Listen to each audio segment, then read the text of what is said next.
Hi everyone, I hope you and your families are doing well. We're going to keep talking about organic chemistry today, so let's go ahead and get started. Okay, I've pulled up a do now for you. So you're supposed to sketch as many isomers as you can for C4H8O. Take a minute to do that, pause the video, sketch as many as you can, see if you can get at least 3. There's a lot more than that, so do your best with this. Okay. I didn't actually sketch out all of them for you, but I sketched out some of them. So here's some of the ones that I came up with. So here is C4H8O. Remember that carbon always makes 4 bonds, hydrogen always makes 1 bond, and oxygen starts with 6 valence electrons. So in order to get up to 8, it usually makes 2 bonds, so that it essentially gains or like shares 2 extra electrons from whatever it's bonded to. So here's one example of 4 carbons, 8 hydrogens, 1 oxygen, and everything is fulfilling the octet rule because everything has the right number of bonds. Right, so the carbon has 2, 4, 6, 8 electrons. This carbon has 2, 4, 6, 8, 2, 4, 6, 8. Right, this one's got 2, 4, 6, 8. The oxygen's got 2, 4, 6, 8 from the double bond. Another version would be something like this, where the oxygen is bonded to one of the carbons in the middle. You could also instead do something where you've got a double bond between 2 of the carbons. Right, so here I've got a double bond between 2 of the carbons, and I've got oxygen kind of on the other end. And you could also kind of stick oxygen in the middle like this. Notice that in all of these cases, carbon's always making 4 bonds, oxygen's always making 2 bonds. Right, so here oxygen's making 2 bonds as a double bond to carbon, same with this. Here oxygen's got 1 bond to carbon and 1 bond to hydrogen. Here oxygen's got 1 bond to 1 carbon and 1 bond to another carbon. So any of those are possible, but always oxygen has to make 2 bonds. Carbon has to make 4 bonds. If you've only got 8 hydrogens and 4 carbons, you are the most reasonable structures are going to have a double bond in them. Because there's not enough hydrogens for every carbon to be completely filled, or we would say saturated with hydrogens. Cool. There are other examples of isomers that you could draw as well. So for example, in this one, we could kind of move the double bond over and move the hydrogens around, or we could move the OH and maybe have it bonded to this carbon instead, or bonded to this carbon, or bonded to this carbon. Right here, we could swap this oxygen and this carbon so that it's like 3 carbons and then oxygen and then CH3 on the end. There are a bunch of different things that we could do. But these are some of the isomers that we can come up with. We're going to be talking today about molecules that have oxygen or other atoms in them.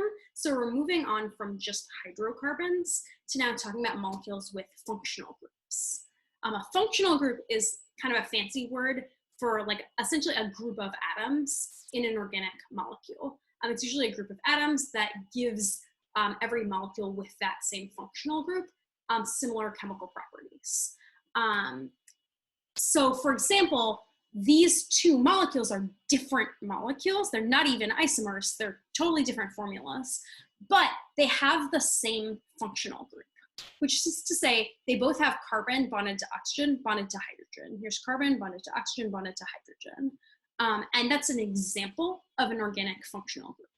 And because both of these molecules have the same functional group, they're going to have similar chemical properties. In particular, they're going to react in chemical reactions in a lot of the same ways and in a lot of the same reactions. The fact that this molecule has a lot more carbons than this molecule, actually, it turns out doesn't really matter too much in figuring out how it reacts in chemical reactions, because carbon-carbon bonds are very stable, and carbon-hydrogen bonds are also very stable. And so those bonds usually don't break and nothing interesting happens to them, and they're not usually involved in chemical reactions. It's usually the other elements in an organic molecule that actually are used and get and react in chemical reactions.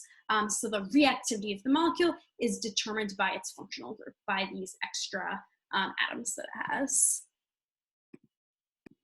All right, so I've pulled up the reference table, the Regents Chemistry reference table. If you go through your table to table R, it actually gives you a nice cheat sheet of organic functional groups. So this table basically shows all of the major organic functional groups. So for example, there's halides. That's basically molecules that have a halogen in them. There's a column that has general formula, and you can see these all have the letter R. And if you look at the bottom, R represents a bonded atom or group of atoms. So you can think of R as standing for like rest of the molecule, right? So a halide has the rest of the molecule bonded to X, where X is one of the halogens, right? Either fluorine, chloride, fluorine, chlorine, bromine, or iodine. And then they've given an example, and they've given a structural formula and a name for all of these. So they haven't quite shown out the entire structure, but they've kind of shown out like some of the important parts of the structure and kind of left you to like fill in the blanks with what's going on with the carbons and the hydrogens. You could take any of these structural formulas and draw them out into a more full actual Lewis dot structure, right? Remembering that the hydrogen only makes one bond, so the hydrogens are always kind of on the outside, right? So this carbon would be bonded to this carbon. It's not like there's a hydrogen in between the carbons, right? This carbon would be bonded to this carbon with 3 hydrogens on the outside. This carbon would have 1 hydrogen, and then chlorine, this carbon always makes 4 bonds. So it has to have an extra atom in addition to the carbon, the other carbon, and the hydrogen. So it's got to be bonded to this chlorine, right? Then this carbon's also going to bond to this carbon, which is bonded to 3 hydrogens. Cool. So let's go ahead and go back to PowerPoint, and we'll talk a little bit more specifically about some of these functional groups. Okay, so halides, which are sometimes called organic halides, and also sometimes called halocarbons. Halides are compounds that contain a halogen, right? Something from that second class group on the periodic table. So we can look at our example and use that to help us figure out how we name halides. So take a minute to look at this name and think about where you think each of the parts of this name are coming from, or what they're representing. Cool, so let's talk about this. So I actually think it's easier to go kind of back to front. We've got this name propane, right? Propane is a word we know. Propane means you have 3 carbons and they're all single bonded together. So that part of the name, the ending of the name, is essentially telling us we've got 3 carbons, they're all single bonded together, right? The chloro part tells you you've got a chlorine somewhere in there. And in order to know where, that's what the 2 is for. So the 2 is saying the chlorine is on carbon number 2. So altogether it's saying, okay, you've got 3 carbons in a line, right? They have all single bonds. So, fill in as many hydrogens as you need so that the carbons have all single bonds, right? And then carbon number 2 is bonded to chlorine. So in order to name a halide, you find the longest carbon chain, you give it the name we've already talked about, right? In this case, that's propane. You number it, and then based on the numbering, you give a number for which carbon the halogen is bonded to. You say the name of the halogen, except you change it instead of the halogen, you change it to like halo. So you change the ending to end in O. So instead of like fluorine, fluoro, instead of chlorine, chloro, bromo, iodo, right? So you put that halogen ending in O, and then the name of the main chain. Cool. Let's look at a couple of examples. So Freon is actually a fairly well-known chemical. It used to be in the cooling units of refrigerators until it was banned in 1996 because scientists discovered that it was damaging the ozone layer and contributing to the hole in the ozone layer. And of course, the ozone layer is important because it protects us from UV radiation from the sun. So see if you can draw what dichloro-difluoromethane would look like. And then also see if you can name this molecule. You don't have to submit the drawing, but I'm going to ask you to submit your name for this one. Okay, so the methane part of this name tells us that we have 1 carbon and it's all single bonded. Of course, it's only 1 carbon, so it kind of has to be. There's no other carbons for it to bond to. But anyway, so we've got 1 carbon, right? Dichloro says, okay, there's 2 chlorines. Difluoro, there's 2 fluorines. So we've got 1 carbon with 2 chlorines and 2 fluorines. It's gonna look something like this. And you'll notice that in a lot of these like organic structures, They're not quite Lewis dot structures because whoever made these was like too lazy to draw in the extra electrons. I like to draw in the electrons on my Lewis dot or on my organic structures anyway, just to show that I know that they're there. But technically, a lot of people like don't bother because they're just lazy. But you should know, of course, that fluorine and chlorine and any other halogen is going to have 6 other non-bonded electrons, right? So it's going to have 3 lone pairs around it because halogens start with 7 electrons. They put 1 into the bond, right? And carbon also puts 1 into the bond, right? And then they keep their other 6 electrons for themselves. Cool. Okay, so let's go ahead and name this molecule. So we've got 4 carbons and they're all single bonded. So that tells us that the name is going to end in butane, right? Because there's 4 carbons, they're all single bonded. And then we have chlorine, and it's on the 2nd carbon, right? We can either number 1, 2, 3, 4 or 1, 2, 3, 4. So it could either be on carbon number 2 or number 3. We go with whichever one's going to give it the lowest number, just like we did when we were adding branches. So this is going to be 2-chlorobutane. Good. Let's go ahead and pause and take a minute to use table R to classify each of these isomers that we came up with earlier as which type of functional group it has. So you don't need to write the name. I just want to know what functional group it is. So let's do number 1 together, and then I'll have you put in the answers for the others. So for number 1, right, we've got, okay, a bunch of carbons and then carbon double bonded to oxygen. Okay, so there's actually a couple of different functional groups that have carbon double bonded to oxygen, right? There's aldehydes, ketones, organic acids, esters, and amides. But a bunch of those have extra other interesting atoms, right? So organic acids and esters have like another oxygen in them. Amides have a nitrogen in them. We don't have any of that. We just had that one oxygen double bonded to carbon. So it's got to be either an aldehyde or a ketone. The difference between these, and it's actually kind of subtle, is that an aldehyde has carbon double bonded to oxygen and it's single bonded to hydrogen. A ketone has carbon double bonded to oxygen and bonded to carbons on both sides. And then if we look at our molecule, well, we've got carbon double bonded to oxygen with a carbon on one side and hydrogen on the other. So this is an aldehyde. Take a minute and put in your answer for what functional group molecules 2, 3, and 4 have. Okay, so for molecule number 2, we've got carbon double bonded to oxygen again, but now the carbon is bonded to carbons on both sides. So this is an example of a ketone. This molecule has carbon single bonded to oxygen, single bonded to hydrogen. That's an example of an alcohol. And this molecule has carbon, oxygen, carbon, which is an example of an ether. So it should be aldehyde, ketone, alcohol, ether. We're gonna actually talk a little bit about each of these different functional groups. So alcohols, right, are molecules that have carbon bonded to oxygen bonded to hydrogen. Right?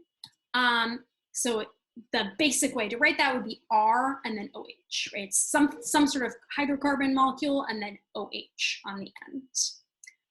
When we name alcohols, we use a number to tell us where in the molecule the OH group is. Right, so if I was naming this alcohol, I would use a number 1 to say, okay, this OH group is on the first carbon of the chain. Remember, you can number right to left or left to right. You just pick whichever numbering scheme gives you the lower possible number. We also, for alcohols, always change the ending to OL. So for example, for this molecule, 1, 2, 3, 4, 5, I've got 5 carbons. So if it wasn't an alcohol, if it was just 5 carbons, that would be pentane, right? But I've got an alcohol on carbon number 1, so I would give it a number 1, and then I would change the ending. Instead of ANE, it would be OL. I would get rid of the E, actually, just the E, and end it with OL. So the name would now be 1-pentanol for this alcohol.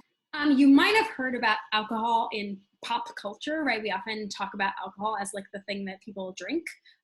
When people use the word alcohol in everyday language, they're actually specifically talking about ethanol, this molecule here that has 2 carbons. The other alcohols are chemically similar, but not exactly the same as ethanol. So ethanol, when people drink it, it makes them drunk. Methanol, for example, which is this molecule here, is super duper poisonous. So I would not drink methanol. Good. Ethers are carbons on either end of an oxygen. Ha ha ha ha. So the general formula would be RO, and then R prime. The prime here, that's like the apostrophe, is just used to show that this R group could be different from this other R group, right? So we're not using the same variable because it could be two different length carbon chains. So for example, let's think about methyl propyl ether. You might want to look at your reference table and look at the example ether they have there. Pause the video, see if you can sketch this for yourself. Cool, so based on what's in the reference table, the methyl and propyl, those are essentially the two branches coming off of that oxygen in the middle. Methyl is a branch with 1 carbon. Propyl would be a branch with 3 carbons.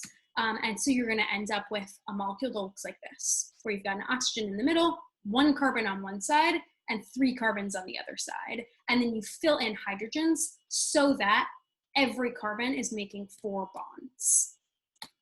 And let's think about how we would name an ether that has the same number of carbons on either side of the oxygen. So for example, this molecule here. Take a minute and think about what you would name this molecule. Okay, so we have 2 branches. They each have 2 carbons. So following this sort of naming convention, we would call each of these an ethyl branch. So you could say something like ethyl ether. That sounds a little bit silly. And so the actual official name, instead of saying ethyl twice, we just say diethyl ether. So this molecule would be called diethyl ether. So we use a di if the 2 branches on either side of the oxygen are the same length and the same number of carbons. Diethyl ether actually specifically is a molecule that's used as an anesthetic. So oftentimes if people are having like surgery, especially like dental surgeries, they'll give someone diethyl ether and it'll like knock them out and then they can do the surgery. All right, let's talk about aldehydes and ketones. Aldehydes and ketones both have a carbon double bonded to oxygen. The difference is that in an aldehyde, that oxygen is double bonded to an end carbon. And so we change that name to end in Al to show that it's an aldehyde. For a ketone, the oxygen would be on a middle carbon, not one of the end carbons. And for a ketone, you have to, when you name it, give a number to show which carbon has the oxygen, and then you also change the ending to ONE. So here's a couple of questions to think about. Why don't aldehydes have a number? And what would be the minimum number of carbons for a ketone? Think about those 2 questions. Cool. Aldehydes don't need a number because the oxygen is always on the end carbon. So it's always on carbon number 1. So as long as it's an aldehyde, as long as the name ends in Al, you know that the oxygen is going to be double bonded to carbon number 1. And so you don't need to include that number. It's unnecessary. It's just redundant. For a ketone, in order to have a ketone, you have to have a carbon with a double bond to oxygen, and it has to be bonded to carbons on both sides. So the minimum number of carbons you can have is 3, right? You need to have carbon, carbon, carbon, double bond in the middle. Otherwise, if you had 2 carbons or 1 carbon, you would have an aldehyde because that carbon would be bonded to a hydrogen rather than carbons on both sides. So you need to have 3 or more carbons in order to have a ketone. Let's look at an example of ketones in everyday life. So your body, when it metabolizes, when it is getting energy, normally it burns sugar in order to get energy. But if there's not enough sugar, or if there's an issue with your metabolism, which could be caused by things like diabetes, your body will start burning fat instead. And when your body burns fat, it produces a bunch of ketones as a byproduct. So my cat is actually at high risk for diabetes. And so the doctor gave me these testing strips, And they test two different things. So if you want to see what the strips look like, they look like this. You dip it in the urine, and then you compare the color that it turns to the colors here. So there's a set of colors here to test the glucose level, right, which is really important if you're looking for diabetes. And then also the ketone level, which also is important if you're testing for diabetes. And so ketones come up in this test in order, basically, if they're in the urine, that's a sign that something's going wrong in the metabolic system, which could be diabetes. It could also be other problems, but in this case, that's what we're looking for. Side note, I don't know how many of you have ever tried to get a urine sample from a cat, but it's not easy. Another example of ketones in everyday life is acetone, which is nail polish remover. So like this is, if you ever get nail polish remover like in like a fancy bottle, it's like, oh, like fancy nail polish remover. It's just acetone. It's pure acetone. Occasionally, like they'll add a little bit of like smell to it, but other than that, it's just acetone. So that's another example of a ketone. So acetone is actually the common name for a chemical whose official name is propanone. So take a minute and sketch propanone. Cool, so the propan part tells you that you have 3 carbons in a line, and then the ONE part tells you that it's a ketone. Normally when you have a ketone, you actually need a number. So if you look at your reference table, I think the example there is like 2-butanone, and normally you would include a number. Propanone doesn't actually need a number in the name, and that's because there's only 3 carbons. The double bond to the oxygen has to be on the middle carbon. If it was on either of the end carbons, you wouldn't have a ketone, you would have an aldehyde. So by knowing that it's a ketone, you know that it has to be on the middle carbon, and so we don't actually need to include a number for propanone. All right, I hope that was interesting. We're gonna look at some more functional groups on Friday, so stay tuned for that, and I will see you later.